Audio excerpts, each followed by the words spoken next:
Hello friends and welcome to the Exams Made Simple, and we are back again with the Hindu Complete Newspaper Analysis for 29th of April 2020। तो 29 अप्रैल 2020 का news analysis देखेंगे। Before we start, जिनको current affairs की PDF चाहिए वो नीचे link से description में लिंक दी है, कमेंट में लिंक दी है, तो आप वहाँ से ले सकते हैं। जिनको प्रीलिम्स 365 का मटेरियल चाहिए, चाहे गवर्नमेंट स्कीम्स हो, इकोलॉजी एनवायरनमेंट हो, science and tech, art and culture, economy, polity, international affairs, हमने सारी पीटी इस बार बनाई है प्रीलिम्स 365, तो आप वो मटेरियल ले सकते हैं। That will be of great use for your examination. टेम्स पोर्टल जिनको ज्वाइन करना है, जिनको हमारे टेलीग्राम चैनल को ज्वाइन करना है, या फिर जिनको हमारे फेसबुक पेज को ज्वाइन करना है, नीचे सारे लिंक्स दिए हैं, आप वहाँ से सोशल मीडिया प्लेटफॉर्म्स को ज्वाइन कर लें। वहाँ पे हम क्वेश्चंस देते रहते हैं, अलग अलग कुछ अनाउंसमेंट्स है तो हम देते रहते हैं, तो आप वहाँ से आपको इन्फॉर्मेशन मिलती रहेगी। So you can join us there as well. Let's start with the questions. First आज के क्वेश्चंस देख लेते हैं। पहला क्वेश्चन है, the famous temples of Brihadeeswara at Thanjavur, Gangaikonda Cholapuram and Darasuram, they were built during the reigns of which of the following dynasties? Options are A Pallavas, B Cholas, C Chalukyas या D Pandyas। One of the most easiest question आप जो आपको मिलेगा, बहुत ज़्यादा easy question है ये। इसका आंसर है बी चोलाज, इसका करेक्ट आंसर है। सेकेंड क्वेश्चन है, डंकन पास लाइज बिटवीन। कल मैंने आपको बताया था, इसलिए एक बार क्वेश्चन ये पूछना ज़रूरी है, रिवीजन हो जाएगा। डंकन पासेज किसके बीच में लाई करता है? North Andaman and south Andaman, little Andaman and car Nicobar, south Andaman and little Andaman, car Nicobar and little Nicobar. इस क्वेश्चन का आंसर मैं आपको नहीं बोलूँगा क्योंकि कल ही मैंने मैप में पढ़ाया है, तो ये आपका टेस्ट है कि आप इसका करेक्ट आंसर करते हैं कि नहीं करते। So this is a question Duncan passage. Third question है, consider the following nuclear power plant. तो न्यूक्लियर पावर प्लांट दिए हैं, उनकी लोकेशंस दी है, आपको बताना है कौन सा करेक्टली मैच्ड है, कौन सा करेक्ट मैच्ड नहीं है। फर्स्ट तारापुर आंध्र प्रदेश, रावत भाटा राजस्थान, कैगा कर्नाटका, नरोरा गुजरात। तो आपको बताना है कि इनमें से कौन सा करेक्टली मैच्ड है, कौन सा करेक्टली मैच्ड नहीं है। ओके, 1 2 4 1 4 2 3 या 2 3 4। तो एक एक करके मैं आपको बताता हूँ। तारापुर क्या आंध्र प्रदेश में है? तो नहीं, तारापुर आंध्र प्रदेश में नहीं है, तारापुर महाराष्ट्र में है। इनफैक्ट तारापुर जो था वो पहला न्यूक्लियर पावर प्लांट आप बोल सकते हैं इंडिया का, जो तारापुर था इंडिया का पहला न्यूक्लियर पावर प्लांट था, तो ये गलत है। रावत भाटा राजस्थान में है, कैगा कर्नाटका में है, नरोरा गुजरात में नहीं है। तो इसका आंसर होगा 2 और 3 जो करेक्टली मैच्ड है, वो 2 और 3 करेक्टली मैच्ड है। तो आपका जो तारापुर है वो महाराष्ट्र में है, नरोरा आपका उत्तर प्रदेश में है, तो इसलिए करेक्टली मैच नहीं थे ये वाले दोनों।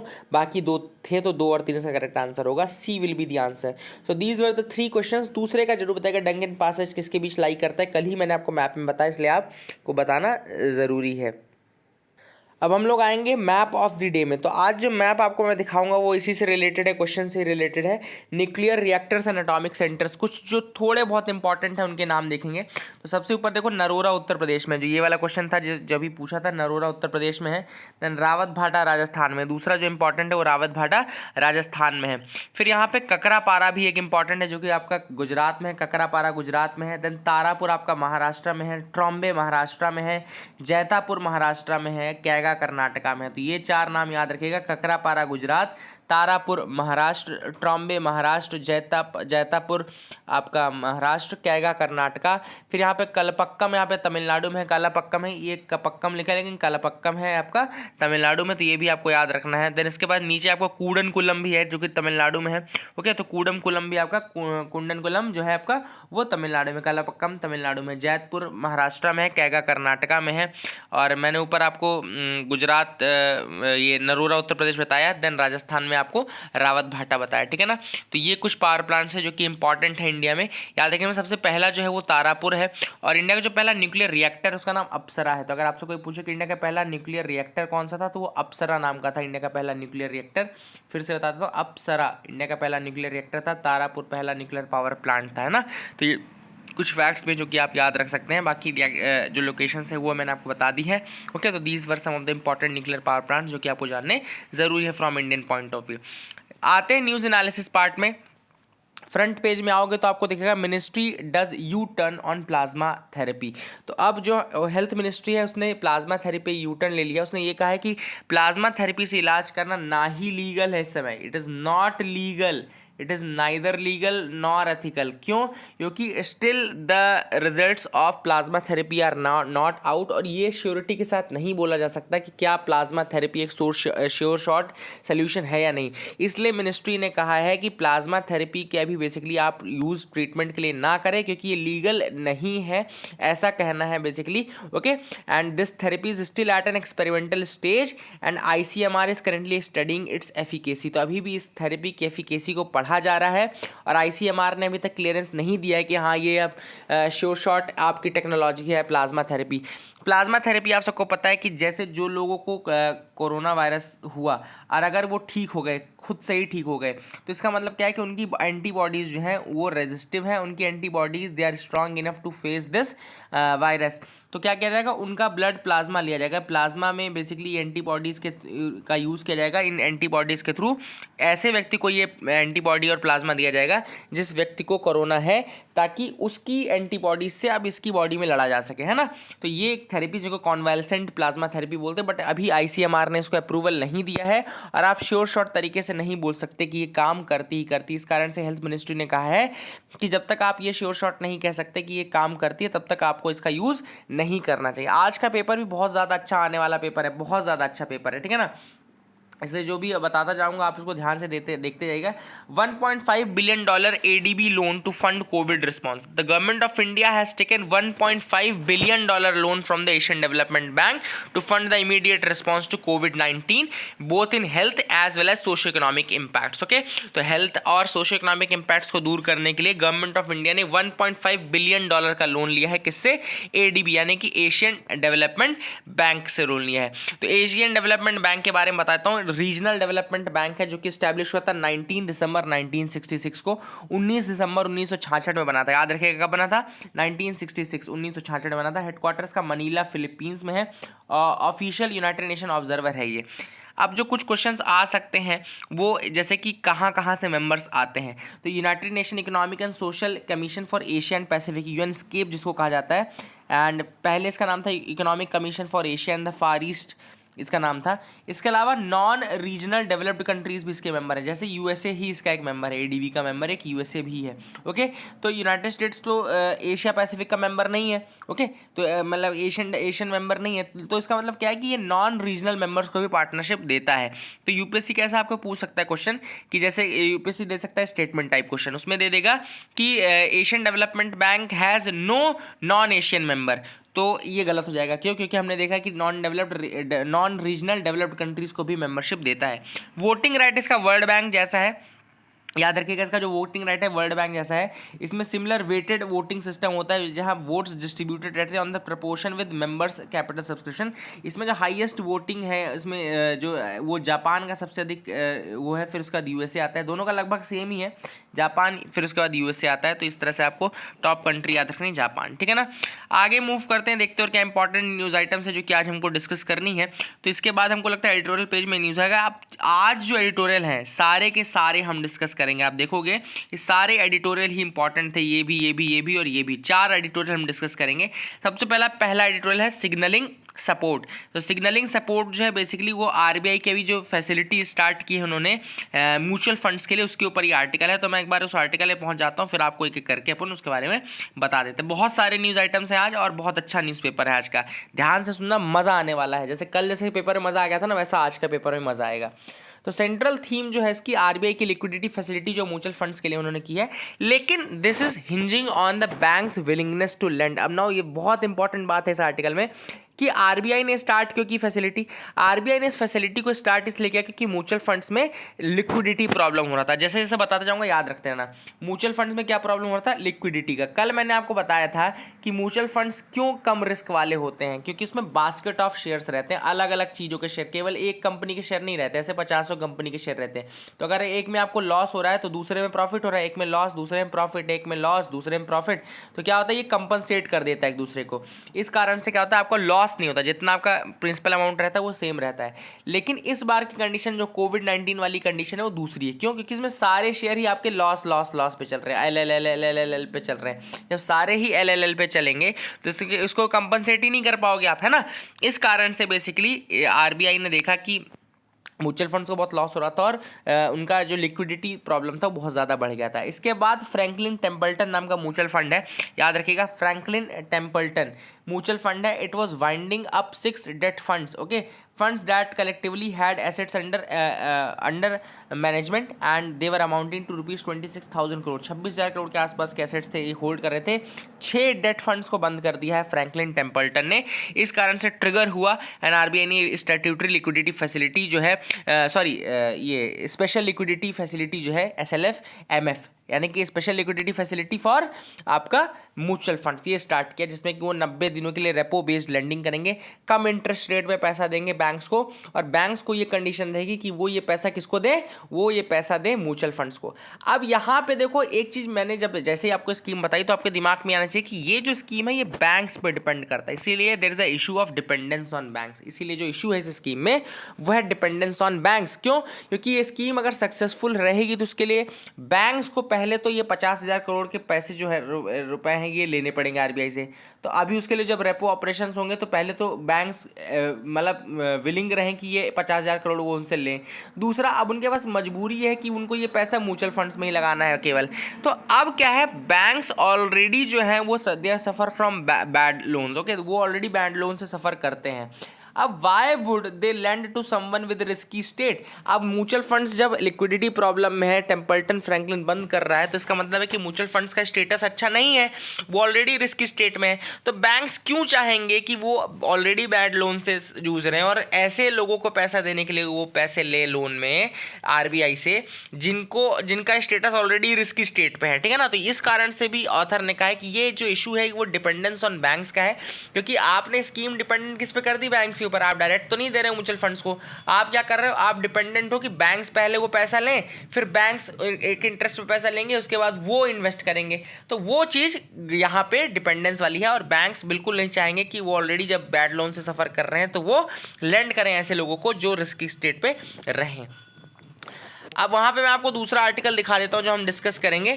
दूसरा आर्टिकल जो हम डिस्कस करेंगे थोड़ा बड़ा आर्टिकल है, the outline of another pandemic combat strategy, okay, the outline of another pandemic combat strategy. अब ये जो आर्टिकल है ये भी अच्छा आर्टिकल था और इस आर्टिकल में हम जानेंगे बेसिकली जो सेंट्रल थीम है वो है कि किस तरीके से आप इस कोविड-19 से बाहर आ सकते हो। बेसिकली कोविड-19 से बाहर आने के लिए जो ऑथर ने सबसे पहला भी सोल्यूशन दिया है वो तो ये देखिए, पहला तो सोल्यूशन ये है कि लिफ्ट करो रिस्ट्रिक्शंस को इन अ ग्रेडेड वे, ओके, ग्रेडेड वे में जो आपका लॉकडाउन है उसको लिफ्ट करते जाओ, रिस्ट्रिक्शंस को लिफ्ट करते जाओ, और जो एल्डरली हैं, जो कोमॉर्बिडिटी मतलब दूसरी जो समस्याओं से जूझ रहे हैं उनको आप रिवर्स क्वारंटीन यानी कि सेल्फ आइसोलेशन में रखो, और बाकी जो लोग हैं वो अलग तरीके से इससे उभरेंगे और धीरे धीरे वो अपने आप इस डिसीज से बाहर निकल आएंगे। तो ऑथर ने सबसे पहले एल्डरली, कोमॉर्बिड लोगों को और यंग लोगों को क्या सजेशन दिया ये देख लेते हैं। तो एल्डरली मतलब कि जो थोड़ा बुजुर्ग हैं उनको, और कोमॉर्बिडिटीज़ मतलब कि ऐसे लोग जिनको दूसरी बीमारियां भी हैं, जैसे डायबिटीज़ भी है, आपको इम्यूनिटी ऑलरेडी रेजिस्टेंट कम है आपका, तो ऐसे लोगों को ऑथर ने सजेशन दिया है कि you should what you should do is you should exercise self isolation. अपने आप को प्रोटेक्ट करो, दूसरों को प्रोटेक्ट करो, सेल्फ आइसोलेशन में रहो। ये जो सेल्फ आइसोलेशन वाली चीज़ है इसको उन्होंने रिवर्स क्वारंटीन का, it is the reverse quarantine, okay. तो सेल्फ आइसोलेशन में जाओ। देन द यंग, जो यंग है who mostly exhibit only mild symptoms, जो एग्जिबिट करते हैं माइल्ड सिम्टम को, वो क्या कर सकते हैं कि they can follow the containment measures, वो कंटेनमेंट मेजर्स को फॉलो कर सकते हैं, जैसे कि universal mask bearing, physical distancing, hand hygiene, ये सारी चीज़ें वो फॉलो कर सकते हैं। इससे आपका रिस्क ऑफ जो इन्फेक्शन है वो डिक्रीज हो जाएगा। एक कंसेप्ट ऑथर ने दिया है, जब अभी हम हर्ड इम्यूनिटी पढ़ेंगे, ऑलरेडी मैंने आपको हर्ड इम्यूनिटी पढ़ाया हुआ है, लेकिन एक चीज़ याद रखना कि अगर इन्फेक्शन का रेट डिक्रीज है, अगर इन्फेक्शन का रेट डिक्रीज है तो हर्ड इम्यूनिटी का भी रेट डिक्रीज रहेगा। याद रखना, जितना जल्दी इन्फेक्शन फैलता है हर्ड इम्यूनिटी उतनी जल्दी आती है, और जितना लेट इन्फेक्शन फैलता है हर्ड इम्यूनिटी उतनी लेट आती है। तो हर्ड इम्यूनिटी है क्या बेसिकली, पहले देखते हैं। Herd immunity arises, herd immunity वैसी इम्यूनिटी है जो तब आती है when a sizeable population gets naturally infected over a period of time. जब एक मतलब साइजेबल पॉपुलेशन को, मतलब 50% के आसपास की पॉपुलेशन को जब ये बीमारी ऑलरेडी हो जाती है, मतलब कि इन्फेक्ट हो जाते हैं, बीमारी नहीं मतलब कि इन्फेक्शन उनको हो जाए, तो क्या होता है धीरे धीरे it is very difficult to find a susceptible host to infect. तब क्या होता है कि वायरस को ऐसा कोई ससेप्टिबल होस्ट ही नहीं मिलता। जब ज़्यादा लोगों को हो जाएगा, जैसे मान लो अगर 4 लोग हैं, पहले अगर 4 लोगों में से किसी को नहीं है तो वायरस के पास 4 लोग हैं जिनको इन्फेक्ट कर सकता है ना। समझना इस चीज़ को, अगर 4 लोग हैं और चारों में से किसी को इन्फेक्शन नहीं है तो इसका मतलब है कि वायरस के पास 4 होस्ट हैं प्रॉपर जिनको इन्फेक्ट कर सकता है। बट अगर 5 लोग हैं और उसमें से 4 लोगों को ऑलरेडी है, 1 2 3 4, तो अब उनके पास इन्फेक्ट करने के लिए एक ही आदमी बचा, तो रेट तो कम हो जाएगा ना, स्लो हो जाएगा। पहले केस में आपके पास 4 लोग थे, दूसरे केस में आपके पास केवल एक ही बंदा है जिसको आप इन्फेक्ट कर सकते हो उस वायरस से। तो ये होती है हर्ड इम्यूनिटी की जब ज़्यादा लोगों को मतलब साइजेबल पॉपुलेशन को अपने आप वो बीमारी हो जाती है, इन्फेक्शन हो जाता है, तो it is very difficult to find a susceptible host और अपने आप एपिडेमिक जो है वो हॉल्ट पे आ जाता है। जो R0 वाला कंसेप्ट था वो भी यहीं से आता है कि R0 अभी क्या चल रहा है, 2 से 3 के बीच में चल रहा है, मतलब कि एक आदमी जो है वो 2 और 3 लोगों को कम से कम इन्फेक्ट कर रहा है। बट अगर आप सोचो ज़्यादा लोगों को हो जाए तो वो 2 से 3 लोगों को मिलेगा ही नहीं उसको कि इन्फेक्ट कर पाए, इसलिए जो रेट है वो डिक्रीज़ होने लगेगा और R0 आपका डिक्रीज़ होने लगेगा। और R0 के बारे में मैंने कल भी आपको बताया था कि जब R0 1 से कम हो जाए, when R0 is less than 1, इसका मतलब है कि एक व्यक्ति अब एक व्यक्ति को भी इन्फेक्ट नहीं कर पा रहा है और तब जाके ये डिसीज़ कहीं ना कहीं ठीक होगी। 2009 में H1N1 जब आया था तो स्वाइन फ्लू उस समय उस पेंडेमिक को ख़त्म होने में 2 साल लग गए थे जब 40% जनसंख्या को वायरस का इन्फेक्शन हो गया। तो जब नेचुरली इन्फेक्ट हो गए 40% से ज़्यादा लोग, तब 2009 में H1N1 आपका ख़त्म होता है। एक और चीज़ याद रखना कि जैसे मैंने ऊपर अभी बताया वही चीज़ मैं रिपीट कर रहा हूँ कि अगर इन्फेक्शन का रेट ही कम है, मान लो इन्फेक्शन का रेट ही कम है, तो उसका मतलब क्या हुआ कि अगर इन्फेक्शन का रेट कम है तो हर्ड इम्यूनिटी का रेट भी कम रहेगा, ये याद रखना है ना। डॉक्टर जेकब जॉन जो है उनका ये कहना है कि कम से कम 1 साल लगेगा हर्ड इम्यूनिटी को डेवलप होने में नेचुरली, अगर हम नोवल कोरोना वायरस को रखते, लेकिन उसके लिए शटडाउन इरेज करना पड़ेगा। देखो यहाँ पे बहुत अच्छी बात आपको सीखने को मिलेगी कि आपको 2 चीज़ों से कॉम्प्रोमाइज़ करना पड़ेगा। आपको लोगों को जानबूझ करके इन्फेक्ट करना पड़ेगा, इससे एक एथिकल कंसर्न भी आता है, तो आपको जानबूझ करके शटडाउन इरेज करना पड़ेगा, लॉकडाउन खोलना पड़ेगा, तब जाके 1 साल लगेगा। अदरवाइज अगर आप लॉकडाउन नहीं खोलते हो और शटडाउन नहीं बंद करते हो तो 1 साल से ज़्यादा का समय लगेगा। तो ये कंसेप्ट यहाँ इस आर्टिकल में दिया गया था। आई hope you got clarity regarding this article. काफ़ी अच्छा आर्टिकल था, सीखने को मिला होगा आपको। अगला जो आर्टिकल हम डिस्कस करेंगे वो है vividly imagining the life of migrant workers. अब यहाँ पे जो ऑथर हैं उन्होंने माइग्रेंट वर्कर्स की ज़िंदगी के बारे में काफ़ी चीज़ें बोली कि आपने कोरोना वायरस के पेंडेमिक के बाद हमको देश में जो प्लाइट है वर्कर्स की वो देखने को मिली कि 100 से 120 मिलियन जो लोग हैं इंडिया में लगभग, वो अभी भी मतलब कि इतने लोग आपके ऐसे हैं जो कि माइग्रेंट वर्कर की तरह काम करते हैं, एक जगह से दूसरी जगह मूव कर जाते हैं और बहुत ज़्यादा बुरी स्टेट में वो रहते हैं। एक्सोडस आपने देखा ही होगा, ऑनलाइन टीवी पे सब जगह देखा होगा कि माइग्रेंट वर्कर्स किस तरह से 1,000 किलोमीटर पैदल चल के अपने घर वापस भाग रहे हैं, है ना। ऑथर ने यहाँ पे सजेशन दिया कि जो सोशल पॉलिसी होती है, the regime of social policy that must be installed to meet the basic needs of all the citizens at all the times. Author का यहाँ पे ये कहना है कि सोशल पॉलिसी आपकी इस तरीके से होनी चाहिए कि जो सिटीजन्स हैं, सारे सिटीजन्स को हर समय बेसिकली जो हर सिटीज़न को हर समय उनको बेसिक जो उनकी नीड्स हैं वो फुलफिल होते रहनी चाहिए, ना केवल पैंडेमिक के टाइम पे। क्या होता है, कई बार ये सोचा जाता है कि पैंडेमिक आया तो हाँ अब इनको खाना दे दो, अब इनको घर दे दो, लेकिन ऑथर का ये कहना है कि सोशल पॉलिसी का काम ये नहीं कि पैंडेमिक का वेट करें उनको ये चीज़ें मुहैया कराने में। आपको तो ये चाहिए कि आप उनको हर समय ये सारी चीज़ें प्रोवाइड करते रहें, ठीक है ना। तो वही वाली बात ऑथर ने यहाँ पे कही है कि ये आपको पैंडेमिक का वेट नहीं करना है उनको सारी सुविधाएं देने के लिए, आपको बेसिकली उनको हर समय ये नीड्स फुलफिल होनी चाहिए ना। What are the basic needs, क्या बेसिक नीड्स है, तो ऑथर ने 4 बेसिक नीड्स बेसिकली बताई हैं कि 4 जो बेसिक नीड्स हैं वो लोगों को मिलते रहनी चाहिए। पहली है वर्क, दूसरी है होम, तीसरा है फूड एंड चौथी है डिग्निटी।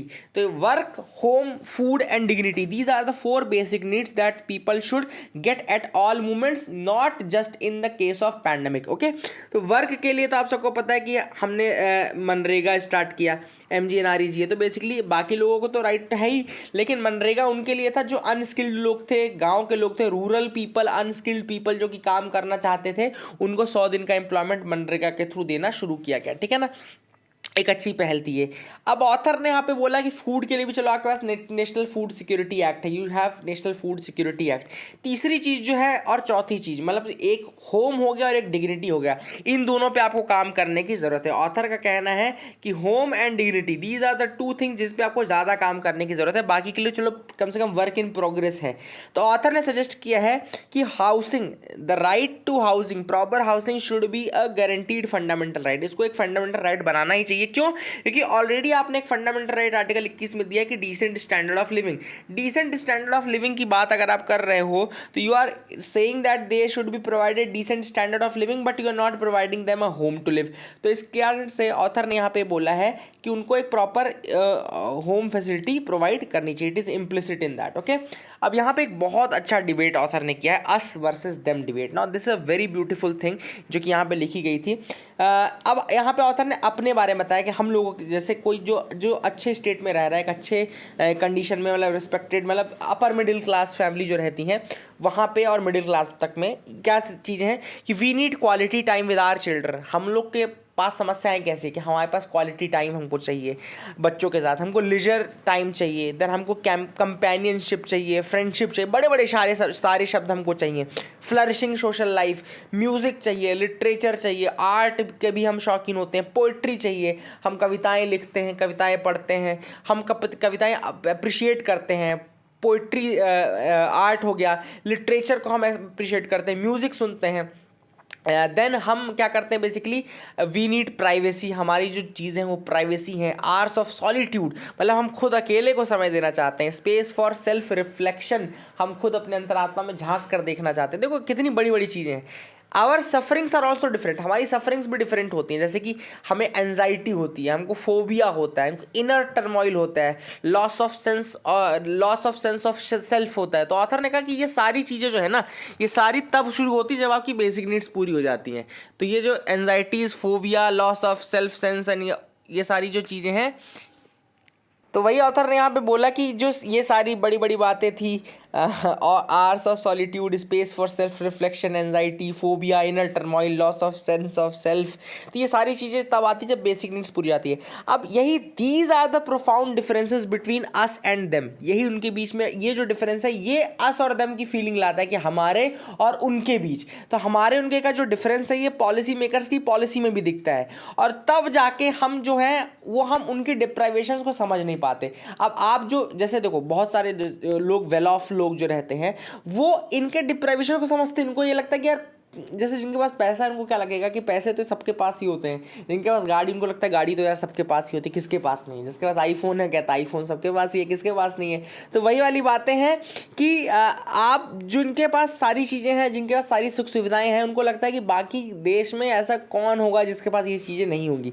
तो इस कारण से we are sometimes non empathetic, हमको उनसे एम्पैथी नहीं रह पाती, कंपैशनेट हम नहीं रह पाते, और उनकी दशा और दिशा दोनों को नहीं समझ पाते हैं, ठीक है ना।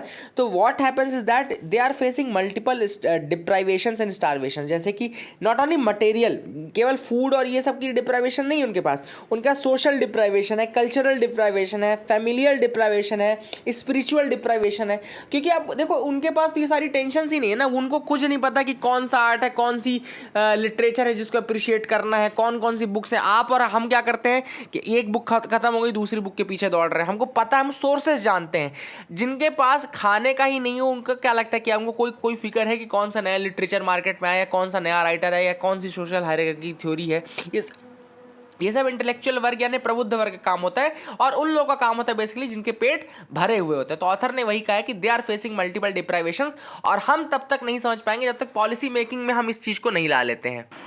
तो इसी लाइन पे ऑथर ने एंड किया आर्टिकल को और कहा है कि जो ये डिप्राइवेशंस इनके बारे में पॉलिसी मेकर्स को सोचना चाहिए, और तभी जाके वो पॉलिसी जो है वो इस तरीके के जो ऐसे लोग हैं, जो गरीब तबका है, जो माइग्रेंट तबका है, उनके फेवर में पॉलिसी बन पाएगी, और उनको हम कुछ डिप्राइवेशन से दूर कर पाएंगे। अगला जो आर्टिकल हम डिस्कस करेंगे, ये नेक्स्ट पेज में आ जाते हैं, देखते हैं। ये तीनों आर्टिकल हमने डिस्कस कर ली हैं। ये आर्टिकल है privacy concerns during a pandemic. अब ये आर्टिकल भी काफ़ी अच्छा आर्टिकल था। यहाँ पे 3 चीज़ें थी, बहुत ज़्यादा मैं एग्री नहीं करता हूँ इस आर्टिकल से 2, लेकिन फिर भी कुछ कोट्स अच्छे थे इस आर्टिकल में, और कुछ पॉइंट्स अच्छे उठाए गए थे, तो वो हम एक एक करके देख लेते हैं, ठीक है ना। सबसे पहला जो कोट है जिससे स्टार्ट किया ऑथर ने, वो है जस्टिस HR खन्ना का। He invoked the justice Brandeis of US supreme court and wrote the greatest danger to liberty lies in insidious encroachment by man of zeal. याद रखिएगा, the greatest danger to liberty lies in insidious encroachment by man of zeal, well meaning but lacking in due difference for the rule of law.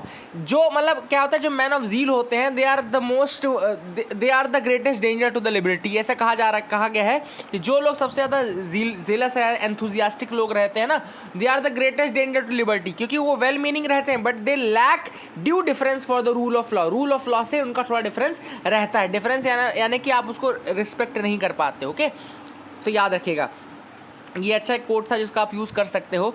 He was concerned rather about situations where the government used the excuse of a catastrophe to ignore the rule of law।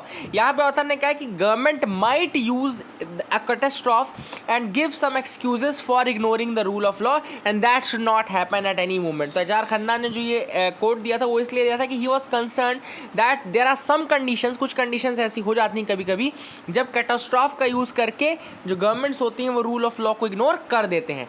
अब technology in this pandemic, अब किस किस तरीके से technology का use किया गया है इस पैंडेमिक में, कोविड-19 में, वो देखते हैं। तो ऑथर ने कहा सबसे पहले तो जो यूज़ किया गया है वो यूज़ किया गया है, पहला जो लिस्ट है सस्पेक्टेड लोगों का who are infected with this कोविड-19।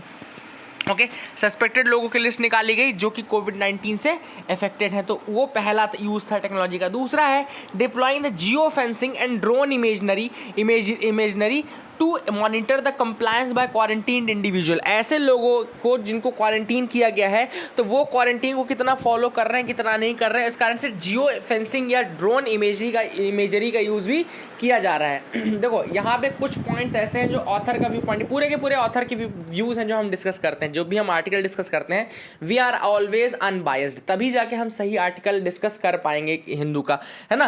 तो अब बेसिकली है क्या कि कुछ पॉइंट्स ज़रूर ऐसे रहते हैं जहाँ मैं एग्री कभी नहीं करता हूँ, I do not agree to all the views. तो ये भी हो सकता है कि मैं एग्री ना करूँ, लेकिन जो मैं व्यू बता रहा हूँ वो ऑथर के व्यू हैं, इसलिए वो बताने ज़रूरी हैं और उनको मैं उसी तरीके से पेश करता हूँ जैसे कि ऑथर ने पेश किए हैं। तो आपको एक बिल्कुल उनका व्यू पॉइंट मिल जाता है, लेकिन सही गलत क्या है ये आपके ऊपर छोड़ता हूँ मैं, आपका बेस्ट जजमेंट होना चाहिए कि आप अपने थॉट के लिए खुद रिस्पॉन्सिबल रहते हैं। तीसरा है use of contact tracing smartphone application such as Aarogya Setu. तो आरोग्य सेतु का यूज़, ये 3 लेवल पे टेक्नोलॉजी का यूज़ किया जा रहा है लिस्ट बनाने के लिए कि कौन कौन इन्फेक्टेड है। दूसरा जियो फेंसिंग और ड्रोन टेक्नोलॉजी का यूज़ किया जा रहा है इमेजरी के लिए टू फाइंड आउट कि कौन कौन क्वारंटीन का फॉलो कर रहा है कौन नहीं कर रहा है। देन तीसरा हमने देखा कि आरोग्य सेतु स्मार्टफोन का जो एप्लीकेशन का यूज़ है वो। तो अब यहाँ पे सबसे बड़ी बात है कि एक एक करके इन तीनों का ऑथर ने बताया है कि कैसे ये these 3 have induce the miasma of despair, किस तरीके से इन्होंने डिस्पेयर का एक पूरा वो शुरू कर दिया है। सबसे पहला creating the list of infected persons. अब स्टेट गवर्नमेंट जो है they have channelled the epidemic disease act of 1897, epidemic disease act 1897 का भी लागू है। तो इस लॉ में स्टेट गवर्नमेंट के पास पावर होती है to publicise the information of infected person, कि वो इन्फेक्टेड लोगों की लिस्ट पब्लिसाइज कर सकते हैं। अब होता क्या है कि दिस अटैचेज एन स्टिग्मा, अगर आप एक बार पब्लिसाइज कर दो नाम तो वो एक स्टिग्मा बन जाता है और लोग फिर जैसे आप उस स्टिग्मा का मतलब समझते ही हो कि एक स्टिग्मा अगर चिपक जाता है किसी व्यक्ति के साथ कि कोविड-19 इन्फेक्टेड पर्सन है तो वो उस व्यक्ति के लिए सही नहीं है, इट अटैचेस एन स्टिग्मा। दूसरा जो है use of geo fencing and drone technology. तो अब ये ऑथर ने कहा कि cellphone based surveillance might be plausible under the telegraph act of 1885। तो अगर सेलफोन बेस्ड सर्विलेंस होता तो वो तो एक बार अलाउड भी आप कर सकते थे under the telegraph act of 1885, लेकिन जो ये ऑर्डर नया आया है सर्विलेंस का ड्रोन इमेजरी का, ये कहीं से कहीं तक ना मतलब जो रूल्स टेक्नोलॉजी से उनके अगेंस्ट है उस तरीके से आप इनका यूज़ नहीं कर सकते और अभी कोई ऐसे बैकिंग आपने मतलब को पास भी नहीं किया है। Then the details of application technical architecture, जो आरोग्य सेतु है उस एप्लीकेशन का टेक्निकल आर्किटेक्चर या सोर्स कोड कहीं पे भी पब्लिक नहीं किया गया है, यानी कि किसी को पता नहीं कि उसकी कोडिंग कैसी है, उस कोडिंग में क्या है, वो कोड किस तरीके से यूज़ कर रहे हैं, इन्फॉर्मेशन कहाँ जा रही है। और कई लोगों को लग रहा है कि ये जो प्रोजेक्ट है ये it is parallel to the Aadhaar project के पैरेलल है। एंड अभी जो ये आपका आरोग्य सेतु है इसको किसी लेजिस्लेशन से बैकिंग तो मिली नहीं है, मतलब किसी लॉ के थ्रू तो आप इसको ला नहीं रहे हो। तो वही वाली बात ऑथर ने यहाँ पे कही है कि जब तक ये लॉ की बैकिंग इसमें नहीं आती है तब तक ये सही नहीं है। This is what the author says. तो ये एक काफ़ी अच्छी बात थी इसमें जो ऑथर ने कही थी। A pandemic can not be a pretext for abnegate the constitution, मतलब आप एक पैंडेमिक का बहाना लेकर के कॉन्स्टिट्यूशन को एब्निगेट नहीं। अब ये सारे पॉइंट ऑथर के, देखो मैं जियो फेंसिंग वाले ऐड से मतलब उस पॉइंट से बिल्कुल वो नहीं रखता, क्योंकि ऐसा टाइम है, ऑथर ने कहा है कि ये वॉर लाइक सिचुएशन नहीं है, लेकिन मुझे ऐसा लगता है कहीं ना कहीं एक डिसीज़ भी एक तरीके से ये वॉर ही है, बस यहाँ पे हथियार दूसरे हैं वो दूसरे, लेकिन ये कंडीशन एक वॉर लाइक सिचुएशन ही है, आपको वॉर फ्रंट पे ही उसी तरीके से आप कर सकते हो। ऑथर का कहना जरूर सही है कि ये वॉर सिचुएशन नहीं, जैसे कि लास्ट में उन्होंने कोट दिया है ना, इंटर आर्मा साइलेंट लेगेस, इसका मतलब भी होता है कि for among the times of arms, मतलब कि जब वॉर का समय आता है then law falls mute. Okay, तो in the times of arms, in the times of wars the laws fall mute, ऐसा ऑथर ने कहा है, लास्ट में कोट दिया है ये, सिसेरो का कोट है ये कि for the times of wars the laws fall mute. तो ऑथर ने कहा कि लेकिन ये वॉर नहीं है, मेरा ये कहना है कि ये वॉर लाइक सिचुएशन ही है और आपको वॉर फ्रंट पे ही हैंडल भी करना चाहिए, एंड इस कारण से I do not agree with that point of geo fencing. दूसरा, हाँ ये ज़रूर है कि जो लिस्ट पब्लिसाइज करने वाला है वो, उससे मैं एग्री नहीं करता हूँ कि लिस्ट पब्लिसाइज नहीं होनी चाहिए, बिल्कुल नहीं होनी चाहिए। आप अपने लेवल पे उसको काम करें, आपको नाम पता चल गया तो आप अपने लेवल पे उसको हैंडल करें, बट उसको पब्लिसाइज करके स्टिग्मा अटैच ना करें, ये बिल्कुल सही बात है। आरोग्य सेतु को जैसे बोल रहे तो उससे भी मैं बिल्कुल ऑथर से बिल्कुल वो नहीं रखता, क्योंकि ऐसे टाइम में आप और क्या, कॉन्टैक्ट ट्रेसिंग से आपको कुछ तो हेल्प मिलती ही है, कुछ तो आप हेल्प ले ही पा रहे हो, तो ये एक बहुत अच्छी बात है, बल्कि होना ही चाहिए इस तरीके से। कॉन्टैक्ट ट्रेसिंग के लिए आरोग्य सेतु का यूज़ कर रहे हैं तो वो कोई गलत नहीं है मेरे अकॉर्डिंग। अब ऑथर का भी पॉइंट ऐसा है तो बताना ज़रूरी था आपको, मैंने बता दिया है ना। तो these were the editorials of the day friends. आगे मूव करते हैं हम न्यूज़ एनालिसिस पार्ट में, और क्या क्या न्यूज़ आइटम्स है जिनको हम डिस्कस करेंगे, ठीक है ना। यहाँ पे anti graft laws cover deemed universities. अब हम देखते हैं कि करके जो important news items of the day हैं, तो एंटी ग्राफ्ट लॉज जो है वो बेसिकली कवर करते हैं डीम्ड यूनिवर्सिटी को। ये कौन सा न्यूज़ है बेसिकली, मैं आपको दिखा देता हूँ, ये यहाँ पे लिखा ही होगा मैंने। तो ये है in the significant ruling, supreme court ने भी एक रूलिंग दी है दैट ब्राइबरी एंड करप्शन, अगर ब्राइबरी करप्शन होता है एक डीम्ड यूनिवर्सिटी में, then that can be tried under the prevention of corruption act 1988। तो याद रखिएगा, प्रिवेंशन ऑफ करप्शन एक्ट जो एंटी ग्राफ्ट लॉ है वो 1988 का लॉ है, प्रिवेंशन ऑफ करप्शन एक्ट 1988 का है। और डीम्ड यूनिवर्सिटीज़ जो है वो आती हैं यूनिवर्सिटी के उसके अंदर ही आती हैं, सेक्शन 2C11 जो है आपका प्रिवेंशन ऑफ करप्शन एक्ट 1988 के अंतर्गत आता है, ठीक है ना। याद रखिएगा ये आता है आपका section 2C11 of the prevention of corruption act 1988, ऐसा ऑथर का कहना है, मतलब ऐसा सुप्रीम कोर्ट का कहना है, ठीक है ना। तो अ deemed institution under the university grant commission act 1956, तो यूजीसी जो है एक बॉडी है, statutory body under the UGC act of 1956, आप सबको पता है 1956 में यूजीसी एक्ट आया था। और डीम्ड यूनिवर्सिटी जो है it has the same common public duty like a university only. तो इसमें और एक यूनिवर्सिटी के कामों में कोई ज़्यादा डिफरेंस नहीं होता है। तो ऑथर ने कहा कि जब सुप्रीम कोर्ट का कहना है कि अगर यूनिवर्सिटी में कोई इस तरह से हो रहा है तो डीम्ड यूनिवर्सिटी का अगर होगा तो वो भी उसी तरीके से ट्राइड किया जाएगा, एक पब्लिक सर्वेंट की तरह ही ट्राइड किया जाएगा, एंड उसको आप basically prevention of corruption act के अंदर देख सकते हो। तो ये एक न्यूज़ आइटम था जो कि यहाँ पे डिस्कस करना जरूरी था। आई hope you got clarity regarding that, आपको समझ में आ गया होगा, है ना। USCIRF downgrades India in 2020 list. तो USCIRF जो है उसने इंडिया की रैंकिंग को डाउनग्रेड कर दिया है इन द रिलीजियस फ्रीडम।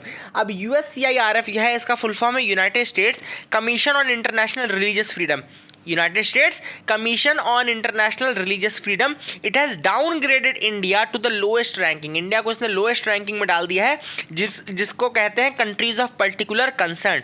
तो कंट्रीज ऑफ पर्टिकुलर कंसर्न के लिस्ट में इसको डाल दिया है इंडिया को, और 2020 रिपोर्ट में। अब इसका जो हेडक्वार्टर है वो वाशिंगटन में है, तो वाशिंगटन की ही रिपोर्ट आती है इसमें।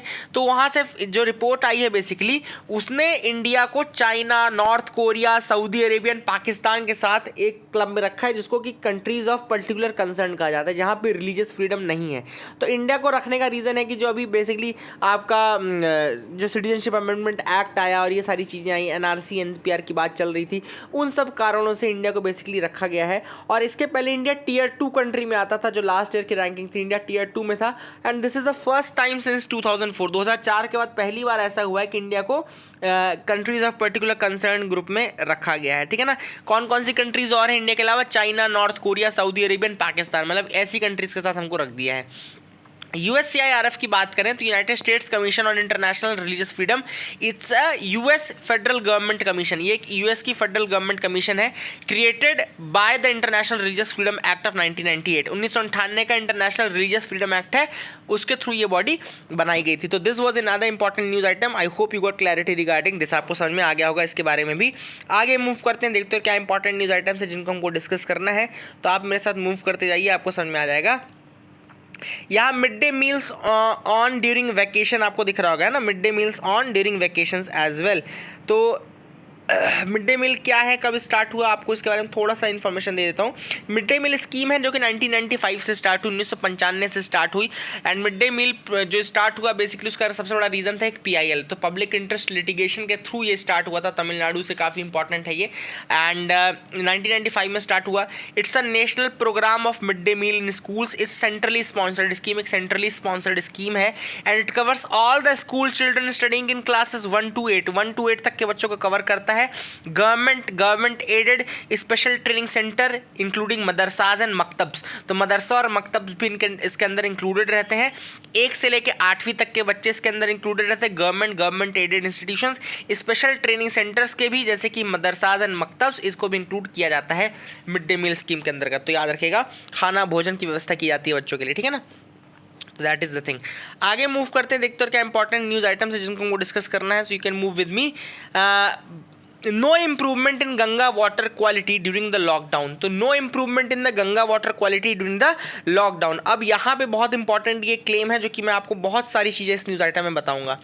तो no improvement in Ganga water quality क्यों कहा गया, क्योंकि जो डिजॉल्व ऑक्सीजन का कंसंट्रेशन है वो बहुत ज़्यादा बढ़ा नहीं, इट ओनली रोज मार्जिनली, बहुत कम बढ़ा है। तो जो लोग बहुत बड़े बड़े क्लेम कर रहे हैं कि लॉकडाउन के बाद पोल्यूशन कम आया और गंगा का वाटर क्वालिटी बहुत ज़्यादा ड्रास्टिकली इंप्रूव हो गया, गंगा पूरी साफ हो गई, कुछ लोग कह रहे थे इनफैक्ट, तो वैसा बिल्कुल नहीं हुआ है। डिजॉल्व ऑक्सीजन जो कि बेसिकली आपको बताता है कि what is the amount of free oxygen available in the river system, कितना फ्री ऑक्सीजन अवेलेबल है रिवर सिस्टम में, ये बताता है DO आपका। डिजॉल्व ऑक्सीजन क्या बताता है, कितना आपके पास it is the amount of free oxygen available in the river system, तो बेसिकली वो बताता है। तो यहाँ पे अगर देखो तो वो बहुत कम ही बढ़ा है।